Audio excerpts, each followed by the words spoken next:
2026 సంవత్సరం మే నెల 10వ తేదీ హోలీ జడ్జి టెంపుల్ ముత్తుకూరు ప్రార్థనా మందిరంలో ఆరాధనకి ఆదివారపు ఆరాధన చేరి వచ్చిన మనందరితో ప్రభు మాట్లాడుతున్నటువంటి మాట వాక్యంలో చదువుకుందాం. యోవేలు గ్రంథం 2వ అధ్యాయం 28వ వాక్యం చదువుకుందాం. యోవేలు గ్రంథం 2వ అధ్యాయం 28వ వాక్యం. 2:28 యోవేలు. తరువాత నేను సర్వజనుల మీద నా ఆత్మను కుమ్మరింతును, మీ కుమారులను మీ కుమార్తెలను ప్రవచనములు చెప్పుదురు, మీ ముసలివారు కలలు కందురు, మీ యవ్వనులు దర్శనములు చూతురు. 29 ఆ దినములలో నేను పనివారి మీదను పనికత్తెల మీదను నా ఆత్మను కుమ్మరింతును, నా ఆత్మని కుమ్మరింతును. చదివిన వాక్యం పరిశుద్ధాత్మ దేవుడు మనందరికీ అర్థమగునట్లుగా బోధించి వాక్యపు లోతులలో పరిశుద్ధతలో ప్రభు మనల్ని ప్రతిష్ఠించి పరిశుద్ధుల స్వాస్థ్యములో దేవుడు మనల్ని భద్రపరిచి మరణము వరకు లోకమునకు వెలుగై ఉండునట్లు దేవుడు మనల్ని స్థిరపరచును గాక. బిడ్డారా, కొద్ది నిమిషాలు చదవబడిన వాక్య భాగం యేసుక్రీస్తు వారి కంటే ముందుగా, యేసుక్రీస్తు వారు భూమి మీదకి రావడానికి ముందే 400 సంవత్సరాలకు ముందు, అంటే ఇప్పటికి 2426 సంవత్సరాలు అయిపోయింది ఈ మాట చెప్పి. ఇప్పటికి 2400 సంవత్సరాలకు ముందు ఈ మాట చెప్పింది. ఇప్పటికి అంత్య దినాలలో జరగబోయే సంగతిని 2000 సంవత్సరాలకు ముందే రాయించాడు దేవుడు. చెప్పండి, చివరి దినాల్లో జరగబోయే సంగతుల్ని 2000 సంవత్సరాలకు ముందే దేవుడు రాయించాడు. ఏం రాయించాడంటే, నేను సర్వజనుల మీద నా ఆత్మని కుమ్మరిస్తాను అని. ఆమేన్. ఎవరి మీద? ఎవరి మీద? ఫలానోళ్ళ మీద అన్నాడా దేవుడు? ఫలానోళ్ళ మీద, ఫలానోళ్ళ మీద, ఫలానూరోళ్ళ మీద, ఫలాని బిడ్డల మీద, ఫలాని క్యాస్ట్ వాళ్ళ మీద అన్నాడా? అయ్యేమనలా. ఫలాని దేశం వాళ్ళ మీద అన్నాడా? అయ్యేమనలా. సర్వజనుల మీద నా ఆత్మని కుమ్మరిస్తాను. నా ఆత్మని నేను కుమ్మరించిన తర్వాత ఏం జరగద్దంటే, మీ కుమారులు మీ కుమార్తెలు ప్రవచనాలు చెబుతారు. నా ఆత్మను కుమ్మరించిన తర్వాత మీ కుమారుల మీద మీ కుమార్తెల మీద మీ కుమారులు మీ కుమార్తెలు ప్రవచనాలు చెప్తారు. ప్రవచనములు అంటే జరగబోయేదాన్ని ముందుగానే చెప్పడం. చెప్పండి, జరగబోయేదాన్ని ముందుగానే చెప్పడం. తల్లే, నా ప్రియమైన దేవుని బిడ్డ, ఓ బిడ్డ, ఇంకొక 3 నెలల్లో, ఆగస్టు నెలలో నువ్వు సొంత ఇల్లు కొనబోతున్నావు. దేవుడు నీతో మాట చెప్పమంటున్నాడు. దేవుడు నీకు సహాయం చేయబోతున్నాడు. నువ్వు ఖచ్చితంగా 3 నెలల్లో ఇల్లు కొంటావు, ఫలానా ఏరియాలో కొంటావు అని చెప్తారు. అంతే, కొనేస్తారు. జరిగిపోద్ది. ఇదిగో దేవుని మందిలో ఒక బిడ్డ వచ్చి ఏడుస్తూ ఉంది, ఇంట్లో ఈ సమస్య అయింది, గొడవ పడింది, భార్యాభర్త విడిపోదాం అనుకుంటున్నారు, నువ్వు దిగులు పడద్దు, దేవుడు నిన్ను కట్టబోతున్నాను చెప్తారు. అది నిజమే, అబద్ధం కదా, నిజమన్నమాట. అలా ప్రవచనాలు చెప్తారంట మన కుమారులు, మన కూతుర్లు కొడుకులు. దేవుని ఆత్మ వారి మీదకి వచ్చిన తర్వాత ప్రవచనాలు చెప్తారు. తర్వాత ఏముంది? మీ ముసలివారు కలలు కందురు. అబ్బో, ముసలోళ్ళని కూడా దేవుడు వదలడు. ముసలోళ్ళ మీదగా దేవుని ఆత్మ దిగి వచ్చేసరికి ఇలా కళ్ళు వస్తుంటాయి. ఏం కళ్ళు అయ్యి? నల్లగా ఉండేది కాదు, దేవుని కళ్ళు. ఇవి కూడా జరగబోయే సంగతులే, ఆశీర్వాద సంగతులే. కళల రూపంలో దేవుడు వాళ్ళకు చూపిస్తాడు. ముసలోళ్ళకి, మీ ముసలివారు కళలు కందురు, మీ యవ్వనులు దర్శనములు చూతురు. యవనస్తులు ప్రార్థన చేస్తూ ఉండగా, వాళ్ళు కళ్ళు మూసుకొని ప్రార్థన చేస్తున్నప్పుడే వాళ్ళకి కనబడతా ఉంటుంది అనమాట. ఏం జరుగుతుందో, ఏం జరగబోద్దో, ఏం జరుగుతుందో అన్నీ దేవుడు. అంటే ఇవన్నీ పరిశుద్ధాత్మ దేవుడు ఒక వ్యక్తిలోకి వస్తేనే జరిగే సంగతులు అనమాట ఇవన్నీ. ఆమేన్, హల్లెలూయా. పరిశుద్ధాత్మ దేవుడు మన మీద నిలిచి ఉంటేనే, మనలో ఎక్కువ కాలం ఉంటేనే, మనలో ఎక్కువ కాలం నివసిస్తేనే, ఆయన మనలో కోరుకుంటే, మనలో ఎక్కువ కాలం నివసిస్తే ఇటువంటి అద్భుతాలు జరుగుతాయి. ఏందవి? దర్శనాలు చూస్తారు, కళలు కంటారు, ప్రవచనాలు చెప్తారు. దర్శనం అంటే ప్రార్థనలో దేవుడు చూపించేశాడు అనమాట. ప్రార్థనలో కళ్ళు మూసి ప్రార్థన చేస్తుంటారు, దేవుడు అన్ని చూపిస్తాడు. బైబిల్ గ్రంథంలో కొర్నేలి అని ఒక వ్యక్తి ఉన్నాడు. కొర్నేలి అనే వ్యక్తి ప్రార్థన చేసేటప్పుడు ప్రార్థన చేస్తూ ఉండగా దర్శనములో దేవదూత కనపడ్డాడు. దేవుని స్తోత్రం కలుగును గాక. కనబడి, కొర్నేలి నీ ప్రార్థన వినబడింది, ధర్మకార్యాలు దేవుని చేరేయ్ అని మాట్లాడతాడు. ఇలా ప్రార్థనలోనే దర్శనాలు వస్తాయి. ఎవరికి? యవనస్తులకి. చెప్పండి, ఎవరికే? యవనస్తులు ప్రార్థన చేస్తారు మామూలుగా. అరన్నా యవన కాలంలో ఉండేవాళ్ళు ప్రార్థన చేస్తారు. ఇప్పుడు ఆ పిల్ల ఇంకా మెసేజ్ చేయలేదండి, ఈడు ఇంకా మెసేజ్ చేయలేదండి, ఈడు ఆడకి వస్తాననిందే, ఈడికి ఎక్కడ పోతానన్నాడే, ఈ మనిషి ఈడు నన్ను చూస్తా ఇంకొక మనిషిని చూస్తున్నాడే, ఈ బాధలు ఉంటాయి యవనస్తులకి. ఇప్పుడు దేవుడు ప్రార్థన స్తోత్రం మాత్రం ఏమీ ఉండవు. కానీ దేవుడు చెప్తున్నాడు, అంత్య దినాలలో, అపాయకరమైన కాలాల్లో, చివరి దినాల్లో నేను అందరి మీద నా ఆత్మను కుమ్మరిస్తా, సర్వజనుల మీద నా ఆత్మను కుమ్మరిస్తా. ఆ ఆత్మ ముసలోళ్ళ మీద కుమ్మరిస్తానో, మీ కుమారుల మీద కుమ్మరిస్తానో, మీ కుమార్తెల మీద కుమ్మరిస్తానో, మీ ఇంట్లో ఉండే ముసలోళ్ళ మీద కుమ్మరిస్తానో, సర్వజనుల మీద నా ఆత్మను కుమ్మరించినప్పుడు కొందరు ప్రవచనాలు చెప్తారు, కొందరు కళలు కంటారు, కొందరు దర్శనాలు చూస్తారు, కొందరు బహుబలంగా వాడబడతారు నాలో అని లాస్ట్ దినాలలో జరగబోయే సంగతిని ముందుగానే దేవుడు రాయించి పెట్టాడు. ప్రవచన రూపకంగా దేవుడు బైబిల్ గ్రంథంలో దీని గ్రంథస్థం చేసి పెట్టాడు. ప్రభు నామానికే మహిమ కలుగును గాక. గట్టిగా చెప్పండి హల్లెలూయా. 29వ వచనంలో ఉంది, ఆ దినములలో. ఆ దినములలో అంటే అంత్య దినాలలో అని అర్థం. అంత్య దినాలంటే ఇప్పుడు మనం కాపురం ఉండే దినాలే, ఇప్పుడు మనం ఉండే రోజులే. ఇంకేడు నుంచి మొత్తం అంత్య దినాలే. యుద్ధములు ఎక్కువగా జరుగుతాయని చెప్పాడు దేవుడు. అంత్య దినాలలో యుద్ధాలు ఎక్కువగా జరుగుతాయి. ఇప్పుడు జరగట్లేదా? దేశం మీదకి దేశం, రాజ్యం మీదకి రాజ్యం లేచి ఒకరినొకరు అనుకుంటారని చెప్పాడు. ఇప్పుడు యుద్ధాలు జరుగుతున్నాయి. అక్కడక్కడ కరువులు, భూకంపాలు వస్తాయని చెప్పాడు దేవుడు. కరువులు, భూకంపాలు వస్తున్నాయి. కాబట్టి బిడ్డలారా, దేవుడు చెప్పిన అంత్య దినాల్లో మనం ఉన్నాం. ఆ దినాల్లో ఏం జరగద్దంటే 29వ వచనంలో, నేను పనివారి మీదనో పనికత్తెల మీదనో నా ఆత్మను కుమ్మరింతును అని రాయబడింది. దేవుడు తన ఆత్మను కుమ్మరించడానికి డబ్బున్న వాళ్ళని ఒక రకంగా, డబ్బు లేని వాళ్ళని ఒక రకంగా, పేదవాళ్ళని ఒక రకంగా, దీనుల్లో ఒక రకంగా, గనుల్లో ఒక రకంగా చూసేవాడు కాదు ఆయన. ఆయన పనివారి మీద, పనికత్తెల మీద, ఎంత మంచి మాట అంటే, దాసుల మీద, ఇంట్లో పనిచేసే దాసుల మీద కూడా ఆత్మను కుమ్మరిస్తాడంట. అంటే ఆయన అందరినీ సమానంగా ప్రేమించే దేవుడు. దేవుని స్తోత్రం కలుగును గాక.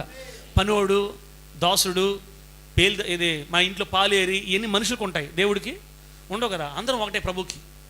కాబట్టి గనుల మీదైనా, అల్పుల మీదైనా, పేదవాళ్ళ మీదైనా, ధనవంతుల మీదైనా, స్త్రీల మీదైనా, పురుషుల మీదైనా, ముసలి వాళ్ళ మీద, యవనస్తుల మీదైనా, పిల్లల మీదైనా, పెద్దవాళ్ళ మీదైనా, అందరి మీద అంత్య దినాలలో దేవుడు తన ఆత్మను కుమ్మరిస్తాడని బైబిల్లో రాయబడి ఉంది. చెప్పు గట్టిగా హల్లెలూయా. నేను ఎందుకు ఈ వాక్యం పట్టుకొని వచ్చానంటే, ఈరోజు మీకు బిడ్డలారా, బయట మీరు కొన్ని మాట్లాడి ఉంటారు. ఏమనంటే, అబ్బో మనం భయంకర రోజుల్లో ఉన్నాము. ఏ రోజుల్లో ఉన్నాము?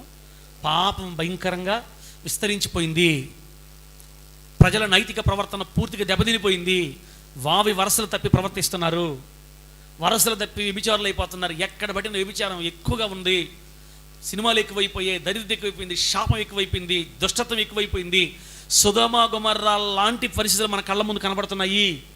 అసలు రోజులు బాగలేవు, మనుషులు బాగలేరు, అంత చెడిపోయింది, నీతిమంతులు అసలు కనబడట్లేదు, ఉన్న నీతిమంతులు కూడా మారిపోతున్నారు, శాడిస్టులు అయిపోతున్నారు, భయంకరమైన దరిద్రులు అయిపోతున్నారు, అసలు మంచి నీతి ప్రజల్లో కనబడట్లేదు, రోజులు బాగలేవు, ఇప్పుడు భయంకరమైన దుర్మార్గ దినాలలో మనం కాపురం చేస్తున్నాము అని అక్కడక్కడ మనం వింటా ఉన్నాం. అదేమన్నా అబద్ధమా? కాదు, నిజమే. పరిస్థితులంతా గతంతో పోలిస్తే ఇప్పుడు మరీ దారుణం అయిపోయినాయి. ప్రజలు విచ్చలవిడిగా చెడిపోతున్నారు, నిజమే.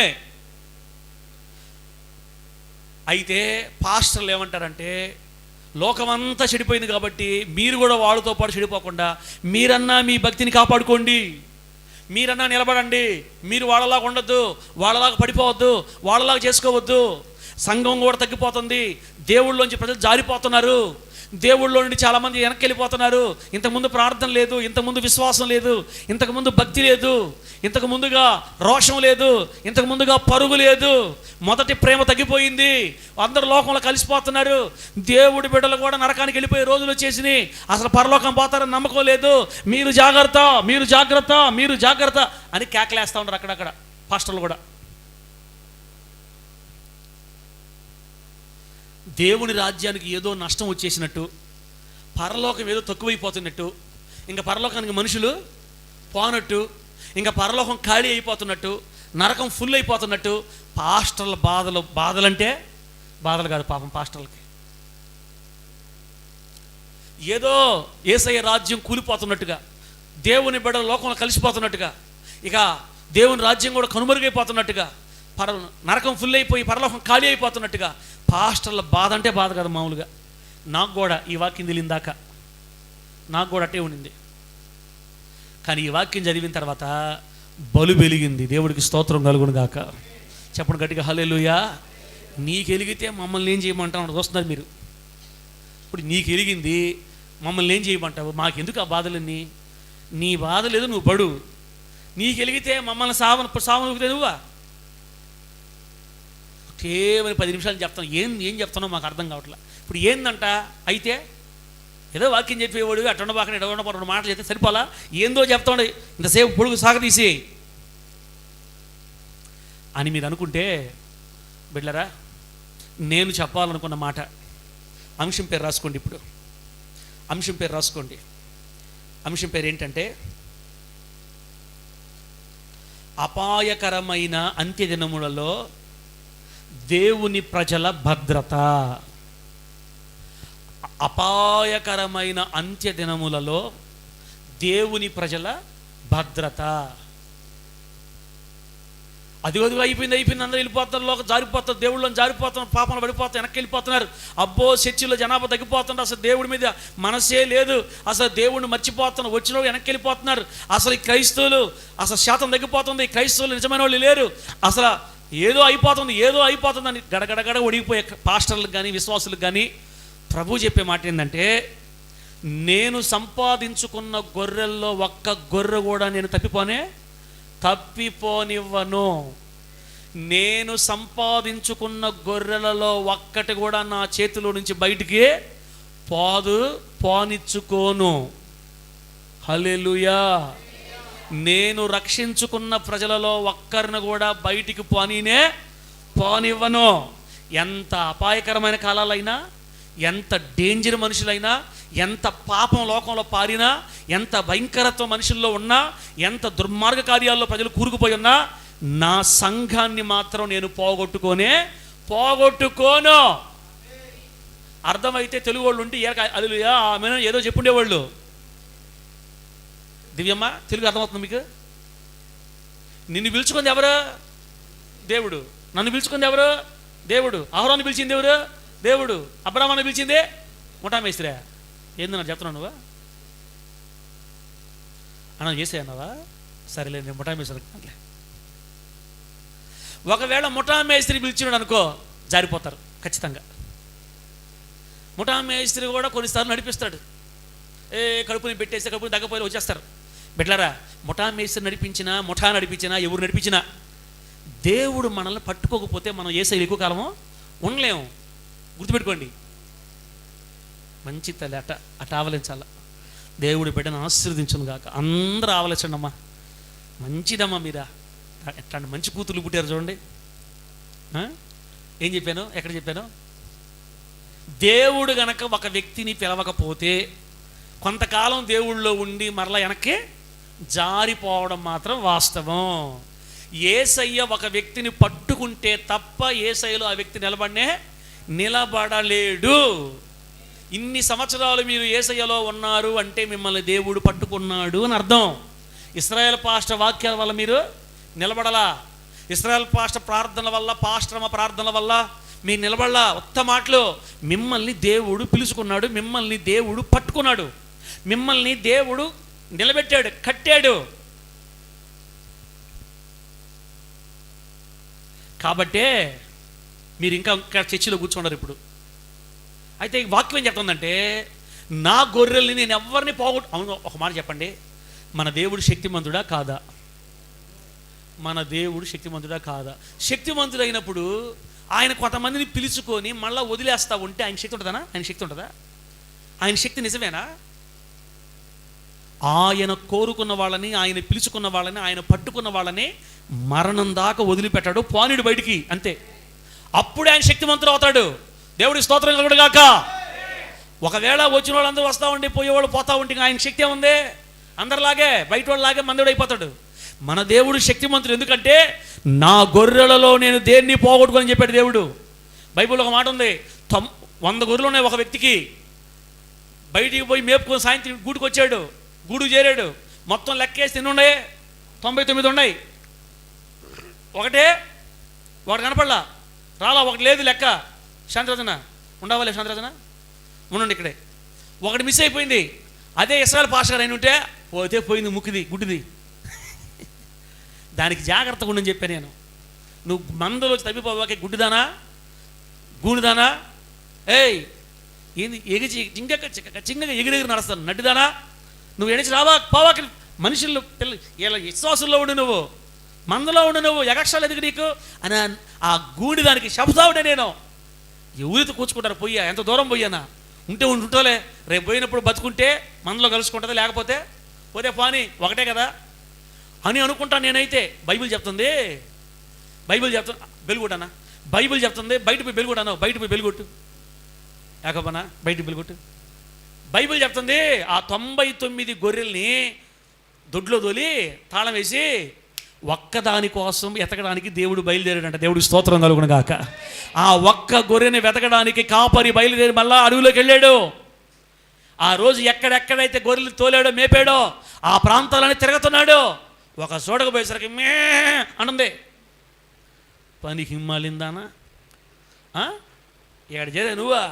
చూస్తే గుంట్లోకి పోయింది, చెట్ల మధ్య ఇరుక్కుపోయింది. అమ్మను ఆయన కాకేశాడు అనే లేక అది గుర్తుపడేసి ఎవరు గొంత యజమానుడు గొంతు గుర్తుపడేసింది. నువ్వు అంటావు కిందకి దిగను సైతాన్ అని మనం అనుకుంటాం. యేసయ్య ఎప్పుడు అట్లా అనుకోడు. ప్రేమగల తండ్రి తన దగ్గర ఉన్న దుడ్డు కర్ర తీసి షట్టలు లేక బాని చట్టి చూసి ఓహో ఏడుండవా అని దాన్ని మెడకేసి కర్ర ఏం చేశాడు? ఏమి చెప్పడానికి కూడా ఒళ్ళు బరువు అయిపోతుంది ఆయన. ఏమి చేశాడో చెప్పడానికి కూడా ఒళ్ళు బరువు అయిపోతుంది. లాస్ట్కి ఆ కర్ర వేసి పైకే లాగాడు దుడ్డు కర్రతో. కొంకిలాగా కొంచెం మెడకేసి లాగాడు అంతే. వచ్చింది పైకి. అప్పుడు దాన్ని పట్టుకుంటే కాళ్ళు బలహీనం అయిపోయి నడిపిస్తుంటే నడవలేక ఓగత తోల్తా ఉంది. అయ్యో నువ్వు పాపం బలహీనం అయిపోయావా, బలహీనమైన గొర్రె బిడ్డ, దీనివల్ల నడలేకపోయావా అయ్యో అని దాన్ని తీసి 2 కాళ్ళు ఎత్తుకునే ఏం చేశాడా? ఏడేసుకున్నాడా? భుజం మీద వేసుకున్నాడు. దేవునికి స్తోత్రం కలుగును గాక.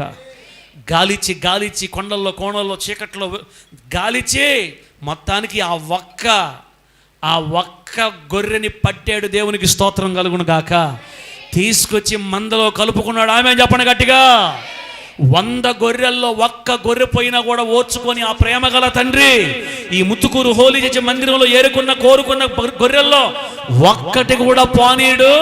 పోయిన వెదకి దుడ్డు కర్రేసి లక్కొసడేసినామలు అంతే. చెప్పు గట్టిగా హల్లెలూయా. ఎగస్టాల్ చేస్తే మూతి మీద పొడిచి వేసి కర్ర లాగతాడు అంతే. నాకు వద్దు పట్టకని పొడస్తాడు అవసరం అయితే. పిలుచుకున్నాను రావాల్సిందే, కోరుకున్నాను ఉండాల్సిందే. ఆయన కోరుకున్న వాటిని మాత్రం వదలడు. పోగొట్టుకోడు. ఆయన పోగొట్టుకుంటే ఆయనకు శక్తి లేనట్టు లెక్క. పాస్టర్ గారు ఏం చెప్తున్నావు నువ్వు? ఇంతసేపు చెప్పావు, ఏం చెప్తున్నావు నువ్వు? అమ్మ అవును నాకు అర్థం కాలే, ఏం చెప్పాను మీకు అర్థమైందా? ప్రశ్నలు ఇవ్వకండి సార్, మాకు ప్రశ్నలు లేకుండా వాక్యం చెప్పండి సార్. అమ్మా ఏం చెప్పానంటే ఇప్పుడు దాకా అపాయకరమైన అంత్య దినాలలో దేవుని ప్రజల భద్రత, అది అంశం పేరు. ఏదో అయిపోతుంది, ప్రేమ లేని రోజులు వచ్చేసినాయి, ప్రేమ లేని రోజులు వచ్చేసి అందరూ పడిపోతున్నారు, అదే జారిపోతున్నారు, దేవుని బిడ్డలు కూడా తక్కువైపోతున్నారు, దేవుని బిడ్డలు కూడా లోకంలోకి వెళ్ళిపోతున్నారని భయపడుతున్నా. ఓ దేవుని బిడ్డలారా, ఓ పాస్టర్లారా, ఓ విశ్వాసులారా, ఏదో అయిపోతుంది, అసలు యేసయ్య బిడ్డలు కూడా చల్లారిపోతున్నారు. మనం కూడా ఒక పాట పాడాం ఆ మధ్యకాలంలో. ఏం పాట చెప్పండి? అదే ఆడపాడే ఈరోజు అక్కడ ముత్తుకు నెల్లూరులో పాడా. పేరుకే క్రైస్తవునిగా బ్రతుకుట కంటే మరణించుటయే నాకు మేలు. పేరుకే ఉజ్జీవమే లేక నిర్జీవమైపోయి నీటి జాడే లేక ఎండిన భూమి వలెనే చల్లారిపోయిందయ్యా మా తరమే కరుణించి పంపుమా కడవరి ఉజ్జీవం. పంపించయ్యా ఉజ్జీవాన్ని. చల్లారిపోతుందయ్యా, చల్లారిపోయిందయ్యా, అయిపోయిందయ్యా అని ఏడ్చాం. అది కూడా మనకు తెలియకే ఏడ్చాం. అప్పుడు చల్లారిపోయింది వాస్తవమే అయినా వెలిగించుటకు శక్తి గల దేవుడు ఆయన. ఆమె చెప్పండి, గట్టిగా చెప్పండి హల్లెలూయా. దేవుని ప్రజలు చల్లారిపోయినప్పుడల్లా వెలిగించడం ఎలాగో తెలిసిన దేవుడు మన దేవుడు. కషు ఒక్కోసారి ఎఫెక్ట్ పెడతావు, ఒక్కోసారి నన్ను వదిలేసి నువ్వు చూసుకుంటుంటావు. నాకేమో అలవాటు చేసి పెడితివి, అరిసేటప్పుడు పెట్టకపోతుంటివి. కానీ నా గొంతు కోసినట్టుంది ప్రకాష్. దేవుడు నిన్ను ఆశీర్వదించను గాక. నా కీబోర్డ్ తెచ్చుకున్నా బాగుంటుంది ప్రకాష్. నేనా ఏం చెప్పానమ్మా? ఎక్కడ చెప్పాను చెప్పండి, ఎక్కడ చెప్పా? ఎగిరిపోయింది. ఏదో అయిపోతుంది, ఏదో జరిగిపోతుంది, సంఘాలు దెబ్బతినిపోతున్నాయి, జనాభా వెనక్కి వెళ్ళిపోతున్నారు, లోకంలో కలిసిపోతున్నారు అని బాధపడుతున్న ఓ క్రైస్తవులారా, ఓ సేవకులారా, ఓ విశ్వాసులారా, అంత్య దినాలలో అపాయకరమైన కాలాలలో తన ప్రజలను కాపాడుకోవడం ఎలాగో దేవునికి బాగా తెలుసు. ఈ అపాయకరమైన పాపపు రోజుల్లో తన బిడ్డల్ని, తన సంఘాన్ని ఎలా కాపాడుకోవాలో దేవునికి బాగా తెలుసు. కొంతమంది బయట ఏమని చెప్తుంటారంటే, మా ధర్మాన్ని మేము రక్షించుకోవాలి, కాపాడుకోవాలి. అందరూ మారిపోతున్నారు, అందరూ యేసయ్యలోకి వెళ్ళిపోతున్నారు, క్రీస్తులోకి వెళ్ళిపోతున్నారు. మమ్మల్ని మేము కాపాడుకోవాలి, రక్షించుకోవాలంటారు. మీకు మాట చెప్పంటారా? క్రైస్తవ్యాన్ని ఎవడో గొట్టం వచ్చి కాపాడాల్సిన అవసరమో లేదు. ఇది గొట్టం వాళ్ళ చేత కాపాడబడే మతము కాదు. అసలు ఇది మతమే కాదు, ఇది పరిశుద్ధమైన మార్గం. యేసు రక్తము చేత ప్రతిష్ఠించబడిన మార్గం ఇది. జీవము గల దేవుని మార్గం. ఎవరో వచ్చి దీన్ని కాపాడాల్సిన అవసరమా లేదు. ఇశ్రాయేలు పాస్టర్ వాక్యం చెప్పినా, వాక్యం చెప్పకపోయినా గొల్లవీధి బిడ్డలు కానీ, ముత్తుకూరు మందిర బిడ్డలు క్షేమంగా ఎప్పటికీ ఉంటారు. ఆమె చెప్పండి గట్టిగా. ఆయన కాపాడదలుచుకుంటే, ఆయన మనల్ని పిలుచుకుంటే, ఆయన మనల్ని ఏర్పాటు చేసుకుంటే వెనక్కెళ్ళనీయకుండా తన గొర్రెలన్నిటినీ భద్రంగా కాపాడుకునే ప్రేమ గల దేవుడు. హల్లెలూయా. కాబట్టి సంఘానికి ఏదో అయిపోవట్లా. పెట్టి పాట పెట్టి. సంఘానికి ఏదో అయిపోవట్లా. ఓయమ్మ తగ్గిపోయింది, జనాభా కూడా రావట్లేదు, అంత నీరసం పోతే మనం ఏం చేయగలుగుతాం? సంఘాన్ని కట్టింది దేవుడు. ఆపుతాలే. సంఘాన్ని కట్టింది దేవుడు, సంఘానికి ప్రజలు నడిపించేది కూడా దేవుడే. అంటే ఇప్పుడు మీరు అందరూ ఉంటారంటే, సార్ మేము కూడా, మమ్మల్ని కూడా దేవుడు వదలడా, మమ్మల్ని కూడా దేవుడు పట్టుకుంటాడా, మమ్మల్ని కూడా దేవుడు నడిపించుకుంటాడా? నడిపించుకో కాబట్టే కదా వచ్చే శిష్యులకు ఇప్పుడు నువ్వు మళ్ళా ఏడక బానేడు దీవునా అబ్బాయి ఈ దేవుళ్ళు కొంచెం కష్టంగా ఉంది అన్నావు అనుకో, ఒకవేళ నువ్వు దేవుని చేతుల్లో ఉన్నావా పట్టును తగలద్ది, సచ్చినట్టు నువ్వు ఇంట్లోనే ఉండేటట్టు చేస్తాడు దేవుడు. ఆమె చెప్పడం గట్టిగా. ఎందుకు? దేవుడు నిన్ను కోరుకున్నాడు, పిలుచుకున్నాడు, ఆకర్షించుకున్నాడు, నిన్ను పరలోకానికి అర్హులుగా చేశాడు. కాబట్టి నువ్వు ఎన్ని ఎర్రేషాలు వేసినా ఏ కర్రేస్తాడా? మెడక ఏ కర్రేస్తాడు? తుడ్డు కర్రేసి లాగుతాడు అంతే. ఎక్కడి నుంచి అయినా ఓవర్ యాక్షన్ చేసామనుకో ఇరికిచ్చేస్తాడు. ముళ్ళ పొదల్లో తీసుకోబోయేది ఆయనే, ఇరికిచ్చేది ఆయనే, మే అని ఏడ్చేటట్టు చేసేది ఆయనే. ఏడ్చిన ఓ ప్రభువా, ఓ నాయన స్తోత్రములు యేసయ్యా, ఇస్రాయేల్ పాస్టరా వచ్చి 3 వారాలు ప్రార్థన పెట్టు అని మళ్ళా ఇస్రాయేల్ పాస్టర్ 3 వారాలు పెట్టించేది ఆయనే. ఆ బుద్ధి వచ్చినప్పుడు అన్నట్టుగా మళ్ళీ బుద్ధి వచ్చిన తర్వాత దుడ్డు కర్రేసి మెడకేసి లాగేది ఆయనే. ఆ తర్వాత నాకు దేవుడు తప్ప ఎవరుద్దయ్యా, స్తోత్రములు హల్లెలూయా హల్లెలూయా అనిపించేది ఆయనే. నిన్ను అట్టు తిరిగైనా ఇట్టి తిరిగైనా కోరుకుంటే మాత్రం నిన్ను బయటికి పోనివ్వడు. దేవునికి స్తోత్రం కలుగును గాక. నీవు దేవుని ముద్దు బిడ్డవి. ఏ బిడ్డవు నువ్వు? దేవుని ముద్దు బిడ్డవు. కాబట్టి ఇన్ని ఎర్రేషాలు వేసినా తల మీద 2 లాగిలా కూర్చోబెట్టుకుంటున్నాడు. కొందరికి ఈ భాగ్యం లేదు. కొందరు ప్రభువులు కొంతకాలం వచ్చి వెనక్కి వెళ్ళిపోయి ఇప్పుడు విగ్రహారాధన కూడా చేసుకుంటున్నారు. బయట పోయి దేవాలయాలకు పోతున్నారు, బొట్లు బాణాలు పెట్టుకుంటున్నారు. మామూలు అయిపోయారు వాళ్ళు. ఎందుకో తెలుసా? వాళ్ళని దేవుడు కోరుకోలా, వాళ్ళని దేవుడు పిలవలా. వాళ్ళకే వాళ్ళు వచ్చారు, వాళ్ళని చూసి ఏళ్ళని చూసి వచ్చారు, కొంతకాలం ఉన్నారు, ఉండలేక వెళ్ళిపోయారు. వాళ్ళని దేవుడు పిలుచుకోని ఉంటే అటు పానిడు దేవుడు పానివ్వడు అంతే. ఎంత చెడిపోయినోడు కూడా దేవుడు పానీడు మార్చుకొని పిలుచుకుంటాడు మన దగ్గరికి. ఇది అంత్య దినాలే, అపాయకర కాలాలే, భయంకరమైన రోజులే. అయినా నిన్ను దేవుడు వదలడు, నిన్ను పానీడు, నిన్ను పోగొట్టుకోడు, నరకానికి అసలు పానీడు. దుడ్డు కర్ర వాడైనా పరలోకం తీసుకెళ్ళిపోతాడు యేసు నామంలో. 99 గొర్రెలు ఉన్నాయి కదా, ఒక్క గొర్రెతో ఏంది అనుకోకుండా ఆ ఒక్క గొర్రెను కూడా తీసుకొచ్చుకున్న ప్రేమగల తండ్రిలాగా నన్ను ఎవరిని పానీయకుండా దేవుడు అందరినీ లాక్కొని వచ్చి కూర్చోబెట్టుకుంటాడు. ఈ సంఘములో ఎవరైతే రక్షించబడ్డారో వాళ్ళని దేవుడు బయటికి పానీలేదు. ఈ సంఘంలో పుట్టి పెరిగిన ఏ బిడ్డను కూడా దేవుడు బయటికి పానీలేదు. ఒక దగ్గర పుట్టి కొంతకాలం ఎదిగి ఏదో వచ్చిన వాళ్ళు కొన్ని పరిస్థితులు బట్టి కొంచెం వాళ్ళకి బాగా నచ్చక వెళ్ళారు. కానీ ఇక్కడ పుట్టిన వాళ్ళు మాత్రం దేవుడు ఎక్కడ బయటకు పానీలేదు, పోయినా ఉండనీలేదు. ఏ కర్ర వేసాడా?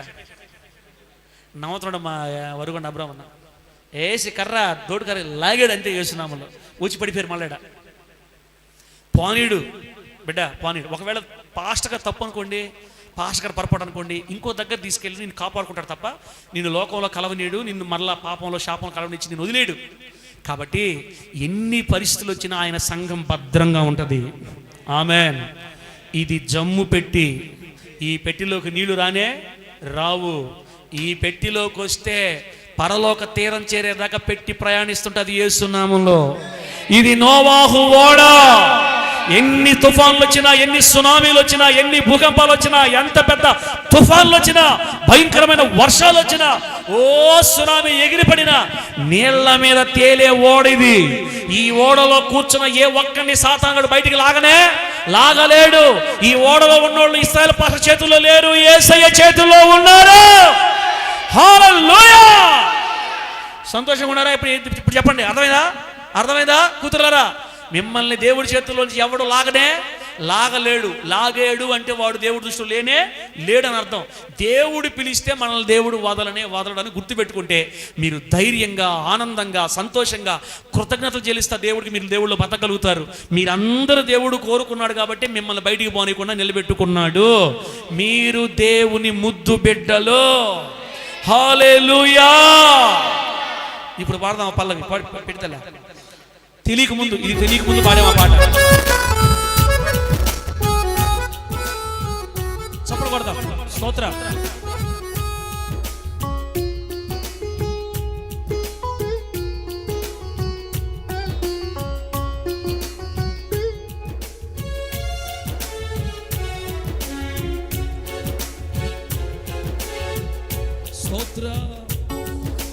పేరుకే క్రైస్తవునిగా బ్రతుకుట కంటే మరణించుటయే నాకు మేలు.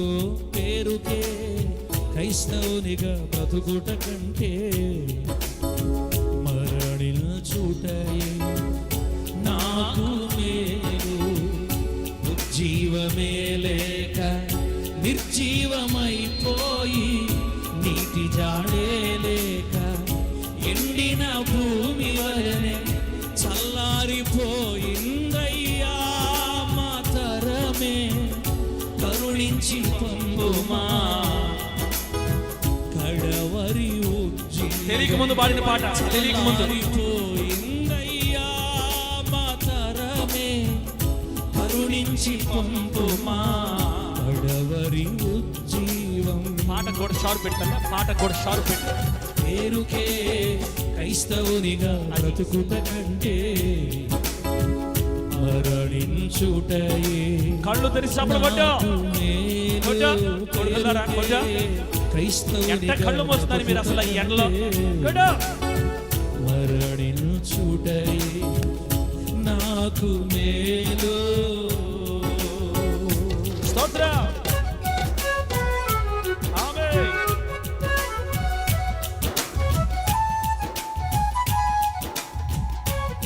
సంతోషంగా చప్పలు కొడదాం.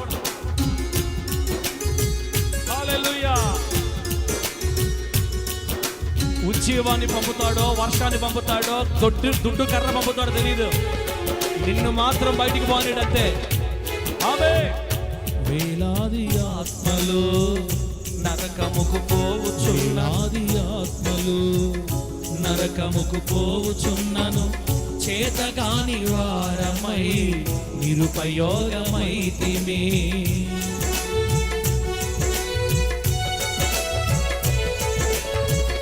వేలాది ఆత్మలు నరకముకు పోవుచున్నను, చేతగాని వారమై నిరుపయోగమైతిమి. ప్రార్థనా పరుల కవినిలో చేర్చబడి ఉన్నాను. ప్రార్థనా పరుల కవినిలో చేర్చబడి ఉన్నాను. పెంతెకొస్తు జీవం తేలేకపోయావే, మా కొరకు వేచి ఉన్నా ఈ తరముకు. పెంతెకొస్తు జీవం తేలేకపోయావే, మా కొరకు వేచి ఉన్నా ఈ తరముకు. చల్లారిపోయిందయ్యా మా తరమే, కరుణించి పంపుమా కడవరి ఉజ్జీవం. చల్లారిపోయిందయ్యా మా తరమే, కరుణించి పంపుమా కడవరి ఉజ్జీవం. పేరుకే క్రైస్తవునిగా బ్రతుకుట కంటే మరణించుటయే నాకు మేలు. పేరుకే క్రైస్తవునిగా బ్రతుకుట కంటే మరణించుటయే నాకు మేలు. ఉజ్జీవమే లేక నిర్జీవమైపోయి, నీటి జాడే లేక ఎండిన భూమి వలనే చల్లారిపోయిందయ్యా మా తరమే, కరుణించి పంపుమా కడవరి ఉజ్జీవం. చల్లారిపోయిందయ్యా మా తరమే, కరుణించి పంపుమా కడవరి ఉజ్జీవం. పేరుకే క్రైస్తవునిగా బ్రతుకుట కంటే మరణించుటయే నాకు మేలు. హల్లెలూయా. గట్టిగా చెప్పండి హల్లెలూయా. దేవుని బిడ్డలారా, మీకు ఒక డౌట్. ఇప్పుడు మళ్ళీ ఒక డౌట్ మీకు. ఇప్పుడు సార్, ఇప్పుడు ఒకసారి రక్షించబడిన తర్వాత మళ్ళీ పాపంలో పడిపోతున్నాము, ఏమంత కర్మ ఆయనకి? ఎందుకు మనల్ని పడిపోనీయకుండా కాపాడుకుంటాడు? ఎవడు దారినోడు పోతాడు, ఎందుకు కాపాడుకోవాలి ఆయన అని మీకు ప్రశ్న వచ్చింది అనుకోండి. మనల్ని ఎందుకు అలా కాపాడుకోవాలి అనే ప్రశ్న మీకు వస్తే బిడ్డలారా, దానికి సమాధానం చెప్తాను చూడండి. పాత నిబంధనలో దేవుడు ఇంత ప్రేమ చూపించేవాడు కాదన్నా. పాత నిబంధనలో మాత్రం దేవుడు ఇంత ప్రేమ చూపించేవాడు కాదు. తేడా వస్తే కోటింగే. మంచోడని లేదు, చెడ్డోడని లేదు. వాక్యానికి వ్యతిరేకంగా ప్రవర్తించిన మరుక్షణమే దిగేదంతే ఉగ్రత. తమ్ముణ్ణి తిట్టిన దానికి అక్కకేం పెట్టాడు దేవుడు? కుష్టు వ్యాధి. అనండి కుష్టు వ్యాధి, కుష్టు పొడ. మోషేని తిట్టినందుకు అక్కకి దేవుడు వేసిన శిక్ష కుష్టు పొడ. ఇప్పుడు తిట్టట్లా అక్కలు అనాలి, తమ్ముడు తిట్టుకోవట్లే. ఇప్పుడు అంతెందుకు నన్ను తిట్టుకోవట్లే మీరా? మీకు కుష్టు పొడలు వస్తున్నాయా? ఎందుకు రావట్లేదు? ఎందుకు ఇప్పుడు కుష్టి పళ్ళు రావట్లేదు మనకి? ఎందుకు మనకు అంత బాధలు కలగట్లేదు అంటే ఏదో తేడా జరిగింది. పాత నిబంధనలో ఆయన చాలా కఠినంగా ప్రవర్తించేవాడు దేవుడు. బిడ్డలారా, ఇప్పుడైతే ఎందుకు మన మీద ఇంత ప్రేమగా ఉన్నాడు తెలుసా? మనందరి కోసం ఆయన కుమారుడైన యేసయ్య రక్తం కార్చబడింది. ఆయన కుమారుడు మన ప్రభు అయిన యేసుక్రీస్తు వారి రక్తం మన కొరకు కార్చబడింది. ఆ రక్తంలో మనం కడగబడి పరిశుద్ధపరచబడి బాప్తిసం పొందాం కాబట్టి, మనం ఆత్మచేత ముద్రించబడ్డాం కాబట్టి ఇంత ఇంత బిల్డప్ మనకి. ఇప్పుడు మనం ఆయన రక్తంలో ముద్రించబడ్డాం తమ్ముడా. ఎప్పుడైతే నువ్వు యేసయ్యలోకి వచ్చి బాప్తిసం తీసుకొని సంఘంలో చేరేవో, నువ్వు ముద్రించబడ్డావు. సీల్ వేసేసాడు దేవుడు నీకు, అంతే. వీడు నా మనిషి. ఇంటికి సీల్ వేసారు అనుకోండి ప్రభుత్వం వాళ్ళు, ఇంకా ఇల్లు తెరవచ్చు తెల్ల, ఇల్లు తెరవచ్చా? తెలుగు వాళ్ళు ఎవరు ఉన్నారా? ఒక ఇంటికి సీల్ వేసేస్తారు ప్రభుత్వం వాళ్ళు వచ్చి. ఇంకా ఆ ఇల్లుని ఎవరు అమ్మకూడదు, కొనకూడదు, అసలు ఇల్లు ఓపెన్ చేయకూడదు. మళ్ళీ ప్రభుత్వం వాళ్ళు వచ్చి ఓపెన్ చేసేదాకా ఆ ముద్ర వేస్తే ఇంకా దాన్ని తాకూడదు. ఎప్పుడైతే మనం యేసు రక్తంలో కడగబడి రక్షణలోకి వచ్చామో, అలా మనము దేవుని చేత ముద్ర వేయబడ్డాం. ఇక మనల్ని తాకే దమ్ము కానీ తాకే హక్కు కానీ మొటామేశ్వర బృందానికి లేనే లేదు. ఎన్ని పొరపాట్లు పడినా, మనం ఎంత కింద పడినా, ఎంత పెద్ద పడినా, ఎంత జారిపోయినా, ఎంత ఘోరం అయిపోయినా, వాడేదానికి ఆయన వాడతాడు. మన మీద దుడ్డు కర్ర వాడతాడో తెలియదు, కొరడా వాడతాడో తెలియదు, అవసరమైతే 4 పెరుగులు పెరగతాడో తెలియదు. ఇప్పుడు ఇందాక పాట పాడాం, అయ్యా మా తరం ఎండిపోతుందయ్యా, మా తరం చల్లారిపోయిందయ్యా, అయ్యా ఉద్యమం లేదయ్యా, నిర్జీవం అయిపోయిందయ్యా, నీళ్లు లేని అయ్యా, అయ్యా పంపించయ్యా. తెలియక ఏడ్చాం. మనం చెప్పితే పంపిస్తాడు ఆయన. అంటే మనం చెప్పిందాక ఆయన జ్ఞాపకం ఉండదా? ఏదన్నా నా మాట అర్థమవుతాం బంధమేనా? అయ్యా పంపించయ్యా అంటేనే పంపిస్తాడా? ఆయన తెలీదా? కాపాడుకుంది ఎవరు? కట్టుకుంది ఎవరు? సంపాదించుకుంది ఎవరు? స్వరక్తం ఇచ్చి సంపాదించుకున్న సంఘం ఇది. నువ్వు నేనే కాదు, ఈ భూమి మీద యేసును నమ్మే ప్రతి వ్యక్తిని ఆయనే సంపాదించుకున్నాడు తన రక్తం ద్వారా. తన రక్తం ఇచ్చి కొన్న సంపాదించిన ఈ సంఘాన్ని నువ్వు నేను చెబితే కాపాడుకుంటాడా? ఆయన కాపాడుకోడా? ఆయన కాపాడుకోలేడా? ఆయనకి శక్తి తక్కువ? అందుకే చెప్తున్నా, క్రైస్తవ్యాన్ని ఎవడో గొట్టం వచ్చి కాపాడబలేడా? ఇది ఆటోమేటిక్గా సేఫ్గా ఉంటుంది. ఇప్పుడు ఆమె చెప్పండి గట్టిగా. దీన్ని ఎవరు కదిలించలేరు. దీన్ని కదిలించే కొలది ఇంకా ఎక్కువైపోతుంటుంది. కత్తితో పొడి చంపే కొలది ఆత్మలు పెరిగిపోతుంటారు. క్రైస్తవ్యాన్ని హింసించే కొలది పుట్ట గొడుగుల్లాగా పుడుతుంది, అంతే. చైనాలో బైబిల్ కనపడిందంటే జైలు వేసేస్తారు. ఇప్పుడు ఏ దేశంలో? చైనా దేశంలో బైబిల్ కనపడిందంటే కాల్చేస్తారు, జైలు వేసేస్తారు. ఇప్పుడు ఇరాన్ దేశం ఉంది కదా, యుద్ధం జరుగుతుంది.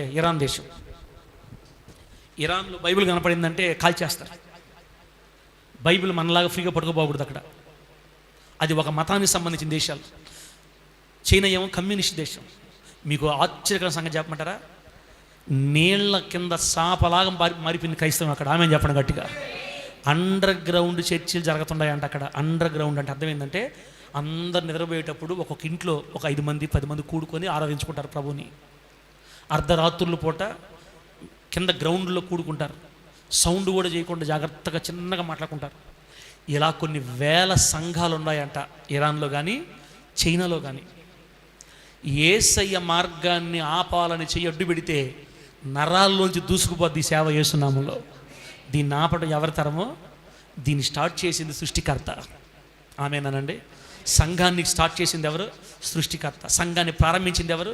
యేసయ్య. దీనికి పునాది వేయబడింది దేంతో? రక్తంతో.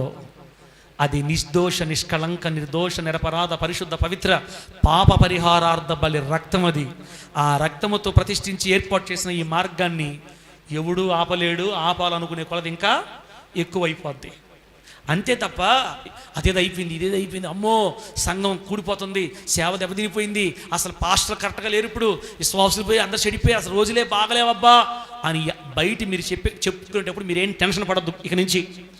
ఇక నుంచి మీరు అటు మాటలు ఏం టెన్షన్ పడద్దు. ఆయన సంఘానికి ఎప్పటికీ ఏమి కాదు.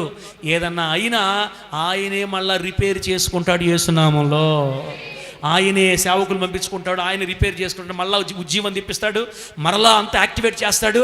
ఈ సేవ 2000 సంవత్సరాలుగా ఈ మార్గం వస్తానే ఉంది.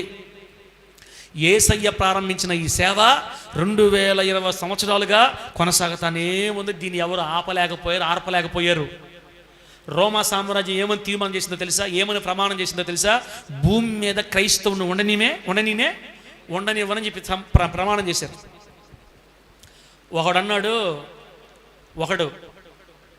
వాడు ఒక దేశానికి నాయకుళ్ళే ఏమన్నాడంటే, బైబిల్ని భూమి మీద లేకుండా చేస్తా. ఏమన్నాడు? హలో అయ్యా అమ్మా, అర్థమవుతుందిలే, ఎందుకు రాస్తాం ఆపరా స్వామి అన్నట్టే ఉంది. ఆపేస్తా, నాకు ఎందుకు వచ్చిన బాధ. మీరు వినకపోతే నేను తొందరగా ఆపేస్తా. ఇంకా బైబిల్ని భూమి మీద లేకుండా చేసే బాధ్యత నాది, క్రైస్తవుని భూమి మీద లేకుండా చేసే బాధ్యత నాది అని ఒకడు అనుకున్నాడు. వాళ్ళు ముఠా వేసి చేరి అనిపించాడు ఆ మాట. వాడికి తెలియంది ఏంటంటే, వాడు ఆ మాట ఎప్పుడైతే అనుకున్నాడో ఆ మాట అనుకున్న 10 సంవత్సరాలకే చచ్చిపోయాడు. ఆ మాట అనుకున్న 10 సంవత్సరాలకే చచ్చిపోయాడు. ఆ మాట అనుకున్న 10 సంవత్సరాలు చచ్చిపోతే ఎవడైతే బైబిల్ లేకుండా చేస్తానన్నాడో వాడి ఇంట్లోనే ఇప్పుడు బైబిల్ ముద్రిస్తున్నారు. చప్పట్లు కొట్టండి యేసయ్యకి. కొట్టో కొట్టో యేసునామములో దేవుని నామాన్ని మహిమ కలుగును గాక. హల్లెలూయా. ఆపాలనుకుంటే దగ్గన మండద్ది ఇది. అందుకే క్రైస్తవు ఒక ఆయన మంచి పేరు పెట్టాడు. ఎవరు తెలుసా? మన భారతదేశాన్ని పరిపాలించిన ఒకప్పటి మొట్టమొదటి ప్రధానమంత్రి మన దేశానికి ఎవరన్నా? జవహర్ లాల్ నెహ్రూ. ఈ నెహ్రూ గారి కాలంలో కొంతమంది క్రైస్తవుల మీద దాడులు చేస్తుంటే నెహ్రూ గారు చెప్పారంటే, ఒరే క్రైస్తవులు నిద్రపోయే సింహాలు, వాళ్ళని మీరు పైకి లేపొద్దు, వాళ్ళని అట్ట పడుకోబెడితేనే సైలెంట్గా ఉంటుంది. మీరు వాళ్ళగాను పడుకోబెట్టారా ఐగుప్తు గతి అయిపోద్ది మనకు కూడా. ఏ గతి? ఐగుప్తు చెత్త రేపేశాడు దేవుడు ఆ దేశాన్ని. కప్పలు వచ్చాయి, పురుగులు వచ్చాయి, మిడతలు వచ్చాయి. వాళ్ళ దేవుడితో పని కాదురా. క్రైస్తవులు నిద్రపోయే సింహాలు, వాళ్ళు నిద్రపోనండి, లేస్తే మాత్రం మామూలుగా ఉండదని ప్రధానమంత్రి స్టేట్మెంట్ ఇచ్చాడు మన గురించి. ప్రధానమంత్రి తెలుసు చేసే సంగతి. ఈకేం కిస్క అనకూడదు వాళ్ళని. వీళ్ళకేం తెలుసు? ఆపేస్తాం చర్చిలు లేకుండా చేస్తాం, చర్చిలన్నీ కూల్చేస్తాం. ఒరే సైతాన్ కా బేట, ఇది నువ్వు ఆపితేనో ఇంకొకటి ఆపితేనో ఆపేది కాదు.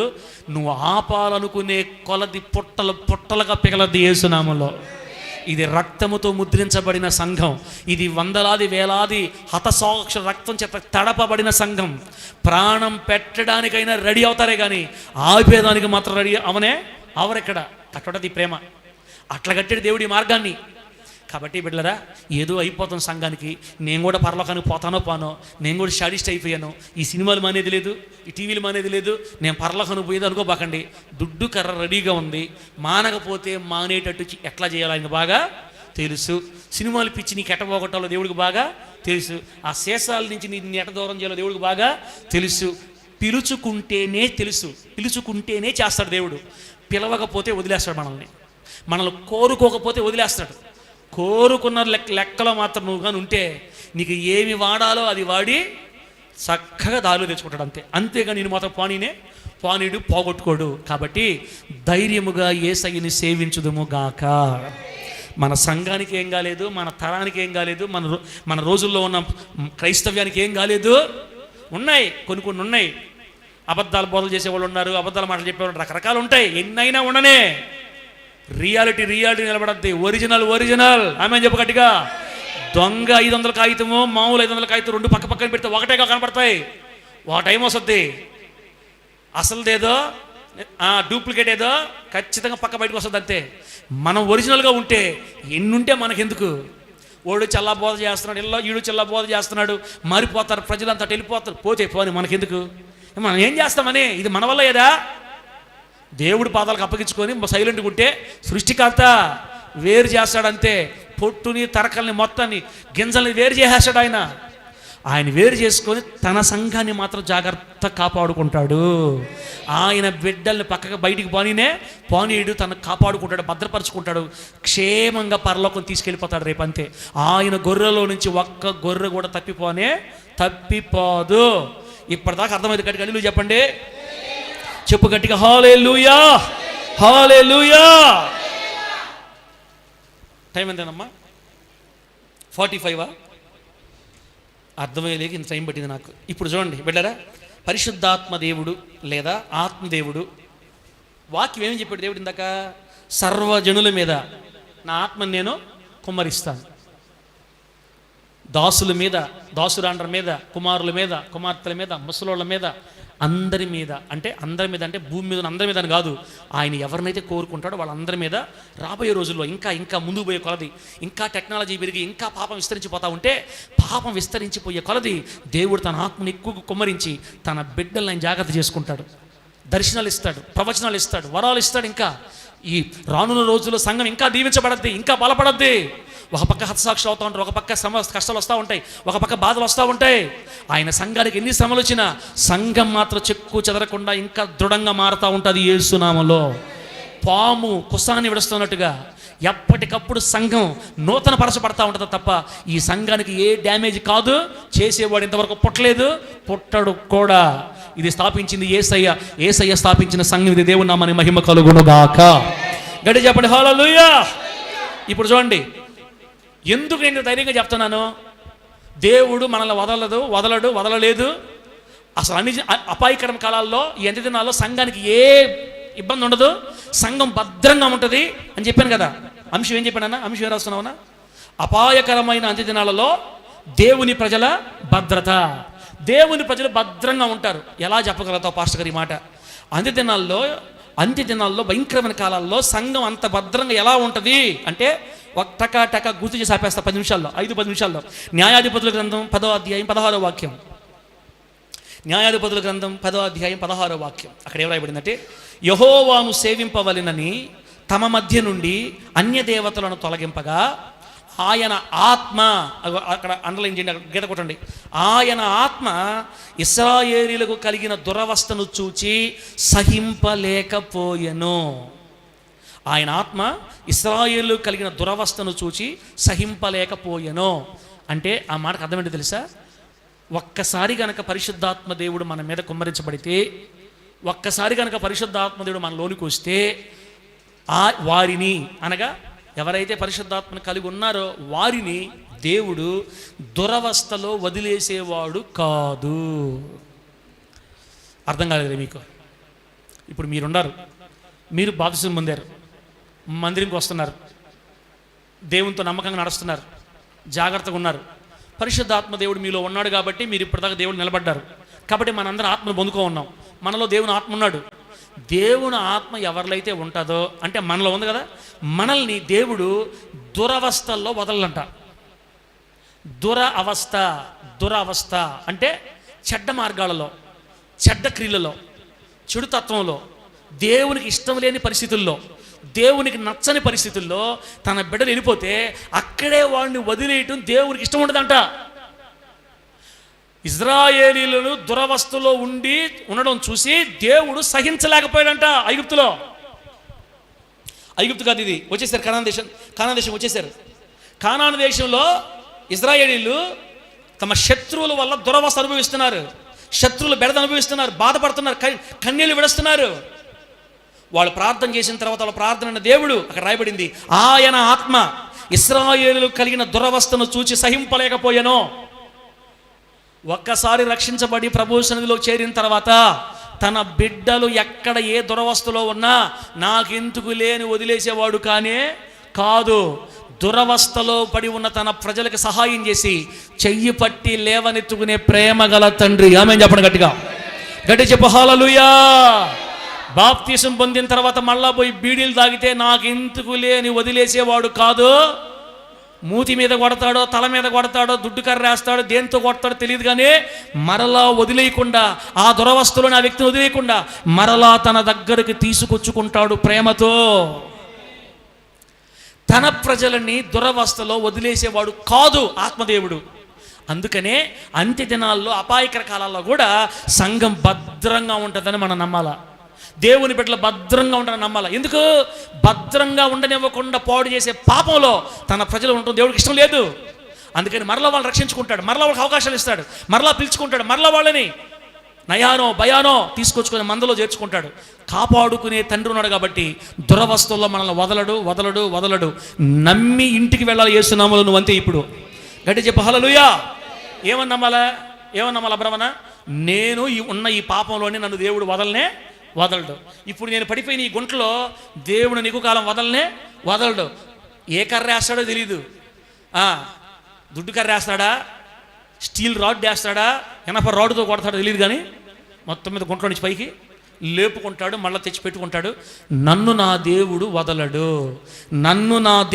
వదలడని చెప్తుండాలి ఈ నోటితో. నువ్వు ఏమనాలా?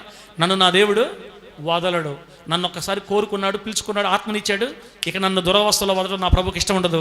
నన్ను ఆయన దగ్గర తీసుకుంటాడని నమ్మితే అసలు నువ్వు గుంటలో పడవు, పడినా ఎక్కువ కాలం ఉండవు. పడిన నిన్ను ఆయనే లేపుకొని తీసుకొచ్చుకుంటాడు. నిన్ను నాశనానికి అప్పగించడానికి నువ్వు ధైర్యంగా నమ్మి వెళ్తావు ఇక్కడి నుంచి. ప్రభు నామానికి మహిమ కలుగును గాక. అది మొదటి పాయింట్. ఆత్మదేవుడు తన ప్రజలని దురవస్థలో వదిలివేయవాడు కాదు. రెండో పాయింట్ చూడండి. అదే న్యాయాధిపతుల గ్రంథం 15వ అధ్యాయం చూడండి. న్యాయాధిపతుల గ్రంథం 15వ అధ్యాయం 14వ వాక్యం ఏమో తెలుసా? న్యాయాధిపతుల గ్రంథం 15వ అధ్యాయం 14వ వాక్యం. అతడు లేహీకి వచ్చు వరకు ఫిలిస్తీయులు అతనిని ఎదుర్కొని కేకలు వేయగా యెహోవా ఆత్మ అతని మీదికి బలముగా వచ్చినందున, అక్కడ గీత కొట్టండి, యెహోవా ఆత్మ అతని మీదికి బలముగా వచ్చినందున. అంత్య దినాలలో సర్వజనుల మీద నా ఆత్మను కుమ్మరిస్తాను చెప్పాడు దేవుడు మూలవాక్యంలో. ఇప్పుడు మన మీద ఆత్మ ఉంది, దేవుని ఆత్మ ఉన్నాడు ఇప్పుడు మన మీద, మనలో కూడా దేవుని ఆత్మ ఉంది. యెహోవా ఆత్మ అతని మీదకి అంటే సంసోను మీదకి బలముగా వచ్చినందున అతని చేతులకు కట్టబడిన తాళ్ళు అగ్ని చేత కాల్చబడిన జనుప నారవలే ఆయనో, సంకెళ్ళు అతని చేతుల మీద నుండి విడిపోయెను. దేవునికి స్తోత్రం కలుగును గాక. చెప్పండి గట్టిగా హల్లెలూయా. ఆత్మదేవుడు ఒక వ్యక్తిలోనికి వస్తే ఆ వ్యక్తిని కట్టేసి ఉన్న తాళ్ళు, ఆ వ్యక్తి చేతుల్ని, ఆ వ్యక్తి కాళ్ళని కట్టి ఉన్న ఆ వ్యక్తి చేతుల్ని, ఆ వ్యక్తి కాళ్ళని కట్టేసి ఉన్న తాళ్ళు అగ్ని చేత కాలిపోతాయంట. దేవుని స్తోత్రం కలుగును గాక. అగ్ని చేత కాల్చబడిన జనుప నారవలైపోయినాయి అంట. ఇది ఎవరి గురించి చదివాం మనం ఇప్పుడు? ఎవరి గురించి చదివాం? సంసోను గురించి చదివాం. సంసోని శత్రువు తాళ్ళతో కట్టేసి అయిపోయింది సంతోషపడుతున్నారు. కొంచెం సేపుదగా మౌనంగా ఉంటే ఒక్కసారిగా పరిశుద్ధాత్మ దేవుడు సంసోని మీద బలంగా వచ్చాడంట. వస్తే సంకెళ్ళు తాళ్ళతో కట్టేసిన కాళ్ళు చేతులు. ఆ పరిశుద్ధాత్మ దేవుడు ఆ వ్యక్తులకు రాగానే సంసోను చేతులు పట్టుకొని ఇట్టన్నాడంట. ఇట్టంటే వాళ్ళు గట్టిన మోకులు తాళ్ళు, ఈ ఇనుప సంకెళ్ళు దారాలు తెగినట్టు దిగిపోయినాయి. ఒక తాడుని నిప్పుతో కాల్చేస్తే అది పైన బూడిద ఉంటే అట్టంటే వచ్చేస్తుంది కదా. అగ్నితో కాల్చబడిన జనుప నార ఎంత ఈజీగా, అసలు ఎంత సులువుగా తెంచేసుకోవచ్చో, లాగేయచ్చో, ఈ సంకెళ్ళు ఈ మోకులు అంత సులువుగా తెంచేసాడంట. ఎవరు? సంసోను. ఎందుకు అలా తెంచాడంటే అతనిలోకి దేవుని ఆత్మ బలముగా వచ్చినందున. బిడ్డలారా, నేనేం అరిసరిసి చెప్పలేదు, కానీ తీసుకుంటే తీసుకోకపోతే గుట్లో పెట్టుకో, చెప్పడం మాత్రం నా బాధ్యత. ఎవరైతే దేవుని ఆత్మ చేత నింపబడి ఉన్నారో, అంటే మనందరం ఇప్పుడు దేవుని ఆత్మలో నింపబడి ఉన్నామో, మనం ఆయన కోరుకున్న బిడ్డలమే. ఒకవేళ నువ్వు ప్రభు చేత కోరుకోబడిన స్థితిలో ఉన్నప్పుడు నీ మీదకి పాపం అనే తాళ్ళు వచ్చి నేను పట్టుకుంటాయి. ఒక్కొక్కసారి కొంతమందిని చిన్నవో పెద్దవో పడిపోయి ఉంటారు, బలహీనతలు ఉంటాయి. ఒక్కొక్కసారి అందరు కాదు, కొందరు సంగతి చెప్తున్నా, పడిపోతారు. తాళ్ళు కట్టేస్తాడు వాళ్ళని, సాతానుగాడు తాళ్ళతో కట్టేస్తాడు, చేతులు కాళ్ళు సంఖ్యలతో కట్టిపడేస్తాడు. అయితే వారు తాను ఏర్పరచుకున్న ప్రజలు కాబట్టి, దేవుని బిడ్డలు కాబట్టి, దేవుని రక్తంలో ముద్రించబడిన బిడ్డలు కాబట్టి, ఆత్మదేవుడు వారి మీదకి వచ్చిన తర్వాత వారిని బంధించి ఉన్న పాపం అనే తాళ్ళు కాలిపోతాయి యేసునామములో. అంతే. వారిని బంధించి ఉన్న పాపం అనే తాళ్ళు ఒక్క ఉదుటిన వాళ్ళని ఆ బంధకాలు తెగిపోతాయి యేసునామములో. సంవత్సరాల తరబడి ఉన్న పాపం ఒక్కసారి ఎగిరిపోతే, నెలల తరబడి పడి ఉన్న బంధకాలు ఒక్కసారి తెగిపోతాయి యేసునామములో. అంతే. ఆత్మదేవుడే ఆ కట్లు తెంచగలడు. ఆమేన్. మందిరానికి వస్తున్నా కూడా పాపంలో ఉంటే ఆ పాపంలో నుండి మరలా మనిషిని లేవనెత్తాల్సింది పరిశుద్ధాత్మ దేవుడే. ఇశ్రాయేల్ పాస్టర్ వాక్యం లేపదు, పరిశుద్ధాత్మ దేవుడు లేపుతాడు ఆ కట్లో నుంచి. ఆత్మదేవుడికి మనం కట్లతో బంధించబడి ఉండటం ఇష్టమో లేదు, బంధకాల్లో ఉండడం ఇష్టం లేదు, తన ప్రజలు బంధకాల్లో ఉండటం ఇష్టం లేదు. ఒక టైం వస్తుంది. అందుకే మనం అడుగుతున్నాం, ప్రభువా నన్ను లేవనెత్తు ప్రభువా, నిన్ను సంతోషపెట్టాలి ప్రభువా, నిన్ను ఆనందింప చేయాలి ప్రభువా, ఈ తరంలో నీకు ఉపయోగపడాలి ప్రభువా, నువ్వు కోరుకుంటే నేను ఉండాలి ప్రభు, నా వల్ల కావట్లేదు, నన్ను లేవనెత్తు తండ్రి నన్ను లేవనెత్తయ్యా అని అడస్తా ఉంటే ఒక టైం వస్తుంది. ఆత్మదేవుడు నీ మీద బలంగా దిగి వస్తాడు. ఇప్పటిదాకా నేను కట్టి ఉన్న తాళ్ళు జనుప నారలా తెగిపోతాయి యేసునామములో. అంతే. నువ్వు విడుదల పొందుతావు, విమోచింపబడతావు. ఏ పాపంతో నువ్వు ఉండలేవు. నువ్వు ప్రశాంతంగా స్వేచ్ఛగా విడుదల పొంది ఆనాటి నుండి ప్రశాంతంగా నువ్వు దేవుణ్ణి ఆరాధిస్తావు యేసునామములో. గట్టి చెప్పు హల్లెలూయా. ఆత్మదేవుడు తన ప్రజలను బంధించిన పాపమనే తాళని కాల్చివేసి విడుదల చేస్తాడు. కాబట్టి ఈ అంత్యదినాల్లో అపాయకర కాలాల్లో దేవుని ప్రజలు పాపంలోనే పడిపోయి నరకం వెళ్ళిపోతారేమో అని అనుకోవడానికి వీళ్ళేనే లేదు. ఈ అంత్య దినాల్లో దేవుడి బిడ్డలు కూడా నరకానికి పోతారు అనుకోవాల్సిన అవసరం లేదు. ఎందుకంటే ఆత్మదేవుడు పాపలు ప్రజలు ఉండనీయుడు. ఆ బంధకాలు కాల్చి లాక్కుంటాడు, మార్చుకుంటాడు, తిరిగి మరలా తన రాజ్యంలో స్థిరపరచుకుంటాడు. దేవునికి స్తోత్రం కలుగునుగాక. అలా మార్చుకున్నాడు కాబట్టే లోకంలో ఉన్నప్పుడు పాపంలో ఉండేమే ఆ పాపాన్ని కూడా దేవుడే కాల్చేశాడు మన మీద. బిడ్డలారా, లోకంలో ఉన్నప్పుడు కొంతమందికి సినిమాలు అంటే బాగా ఇష్టం కదా. ప్రతిరోజు సినిమాకు పోవాలా, లేకపోతే నిద్ర రాదు. ప్రతిరోజు ఎగరాల, ఆడాల, డ్యాన్సులు ఆడాలా, లేకపోతే నిద్ర రాదు. ప్రతిరోజు సీసా తగలాల, లేకపోతే నిద్ర రాదు. ప్రతిరోజు కళ్ళు తాగాల, లేకపోతే నిద్ర రాదు. ఎప్పుడా? అప్పుడు. మరి ఇప్పుడు ఎందుకు లేదు? ఇప్పుడు ఎందుకు మీకు ఆలోచన లేదంటే అవన్నీ కాల్ చేశాడు పరిశుద్ధాత్మదేవుడు మీలో. పరిశుద్ధాత్మదేవుడు మీలో ఏం చేశాడు? వాటిని కాల్ చేశాడు. అలా కాలవడం వల్ల ఇక వాటి మీద మీకు ధ్యాస లేకుండా పోయింది. పాత రోజుల్లో సంగతి చెప్తున్నా. ఇప్పుడు కూడా మళ్ళీ అదే దారిలో ఉన్నారు కదా. ఇప్పుడు కూడా కొంతమంది మళ్ళీ అదే దారిలోకి వచ్చినారు కదా. మళ్ళా ఖచ్చితంగా కాలుస్తాడు. ఆ కాల్చే లోపే అవి చేసినందుకు ఎట్లుంటుందో ఉడుగుడుగ్గా 4 ఉడుగులు తగలబలే. మనక పాపం చేసిన తర్వాత పనిష్మెంట్ ఖచ్చితంగా ఉండాలి మనకి. రెండోసారి చేయాలంటే మనకు భయం కలగాల. రెండోసారి చేయాలంటే పారాలి ఇక్కడి నుంచి. అందుకని 4 ఉడుగుడు షాట్ దాకా కొంచెం వదిలేస్తాడు. అట్లాగా ఒరే నేను చెప్పినా కూడా నువ్వు పోయావంటే నువ్వు పడ్డావు కదా, దాన్ని కోరుకున్నావు కదా, ఎంత బాగుంటుందో చూడు ఒకసారి అని వదిలేస్తాడు మనల్ని. సైతానికి అప్పగించాడు.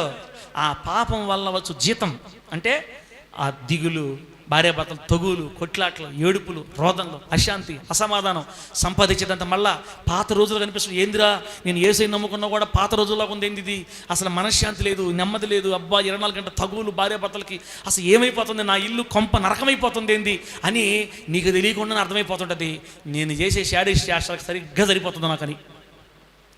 నేను చేసే శాస్త్రాలకు నా ఇల్లు బాగా అగ్నిలాగా మండుతుంది నాయనా.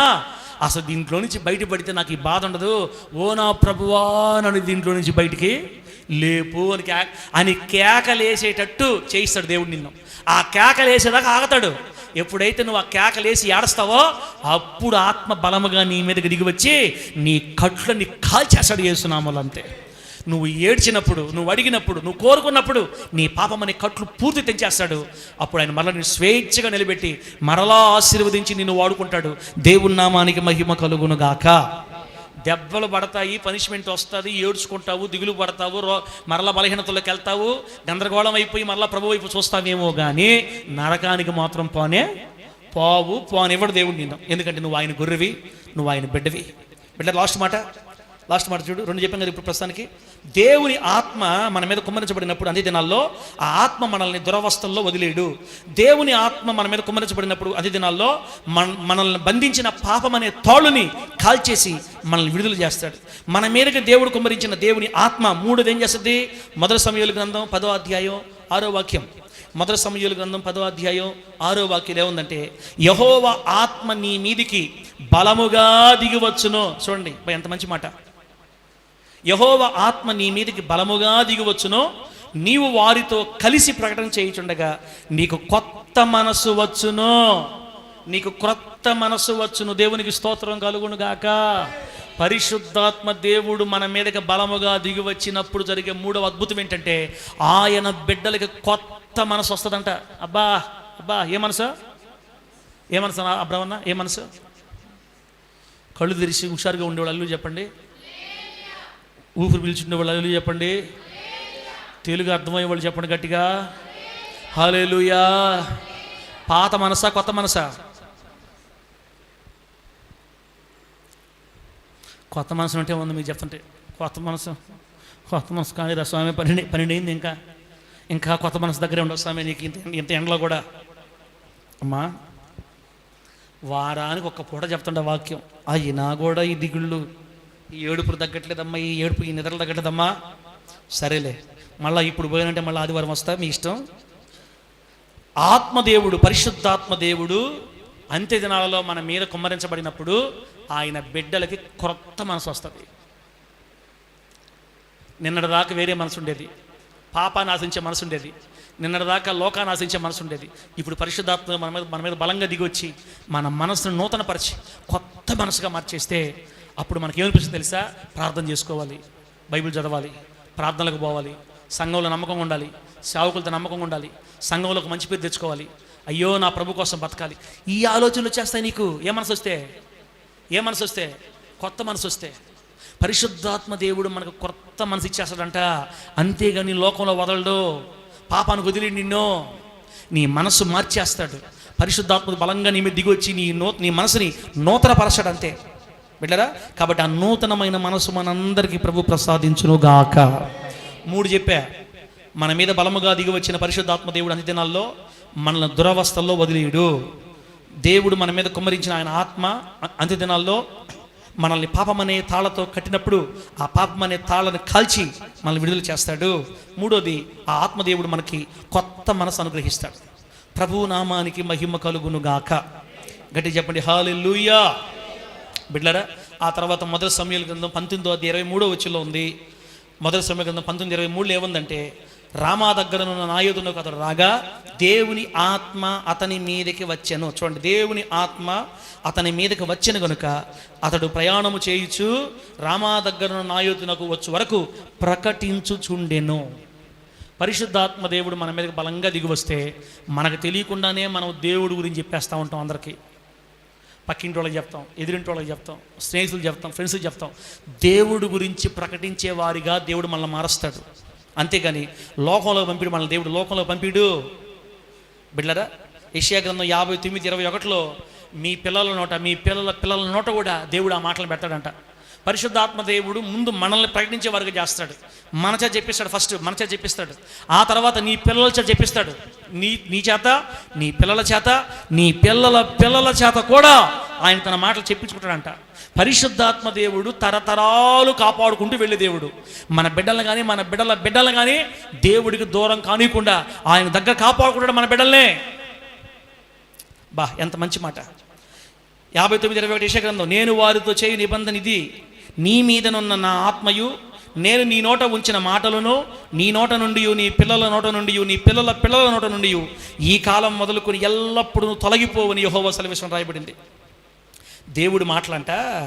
పరిశుద్ధాత్మ దేవుడు ఏం చేస్తాడంటే దేవుడి మాటల్ని మన నోటిలో నుండి తొలగిపోకుండా కాపాడతాడంట. ఆమేన్. నాకేం ఇబ్బంది అరుణ, ఇంట్రెస్ట్గా వింటే దీవెన, ఇక్కడ మైండ్ పెట్టి ఇంకో దగ్గర వింటే నాకేం ఇబ్బంది అంతలే చెప్పడం నా బాధ్యత. మీరు ఎట్టనంలే, నేనేమనుకోను, నేను ఆపేస్తున్నాను. ఇంకా దేవుని మాటల్ని మన నోటి నుండి, మన పిల్లల నోటి నుండి, పిల్లల నోటి నుండి కూడా పోనివ్వకుండా, మన నోటిలో నుండి ఆయన మాటలు పోనివ్వకుండా మనల్ని కాపాడతాడంటే ఎంత ప్రేమ మన మీద దేవుడికి.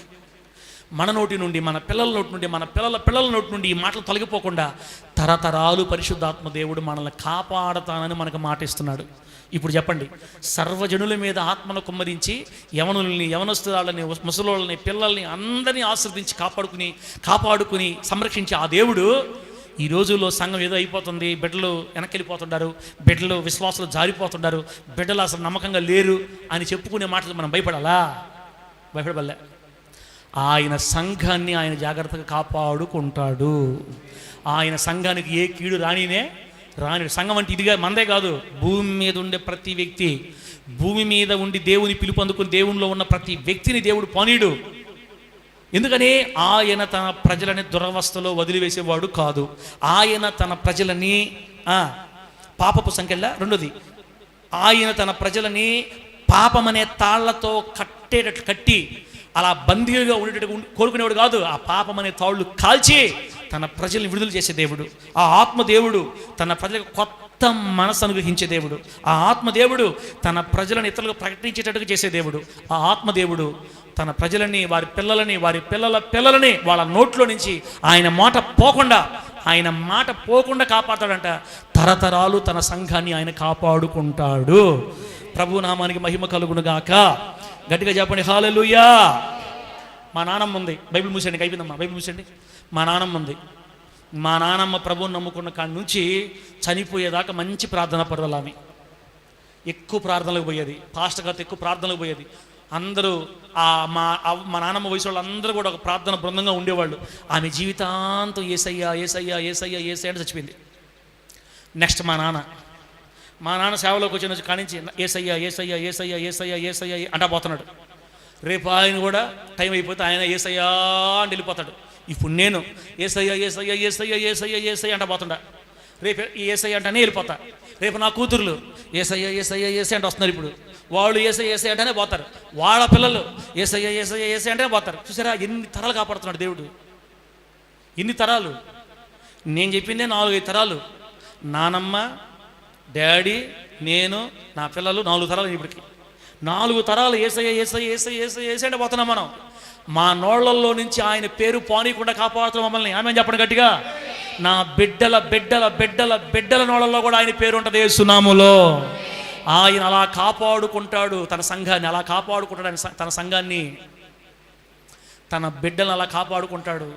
అందుకే మన బిడ్డలకి పెంపకం నేర్పించుకోవాలా, క్రమంగా మందిరం తీసుకొచ్చి నేర్పించుకోవాలా, కానుకలు వేసేది నేర్పించుకోవాలా, సేవకులకు వందనాలు చెప్పేది నేర్పించుకోవాలా, ప్రార్థన చేయడం నేర్పించుకోవాలా. పిల్లలుగా ఉన్నప్పుడే బిడ్డలకి ట్రైనింగ్ ఇచ్చేయాలా. ఆ తర్వాత పెద్దోళ్ళు అయిపోయినప్పుడు కొంచెం అటు అయినా మళ్ళీ లైన్లోకి వస్తారు.